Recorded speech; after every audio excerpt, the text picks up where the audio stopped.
দিয়ে প্রথম দিন প্রথম শো দেখতে এসে সন্তান এবং উনি নিজের সন্তানকে নিয়ে এসেছেন, বুঝতেই পারছেন।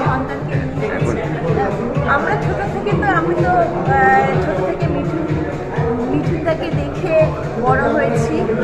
আর মানে ওনার আমাদের ছোটবেলার স্মৃতি অনেক কিছু ওনার সঙ্গে জড়িত। আর আমরাও খুব গর্ববোধ করি উনি একজন বাঙালি হয়ে, উনি একদম মাটির মানুষ।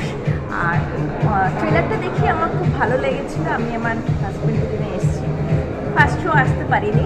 এটাই ফার্স্ট শো? আচ্ছা, তা আমার ইচ্ছে ছিল যে ছেলেকে নিয়ে, ছেলের মধ্যে যে কারণে রাজ চক্রবর্তী যে মানসিকতা নিয়ে রাজ চক্রবর্তী ফিল্মটা বানিয়েছেন, হ্যাঁ, যাতে আমাদের ভবিষ্যৎ প্রজন্মকে কিছু শেখানোর জন্য আমাদের মা বাবার কিছু দায়বদ্ধতা থাকে।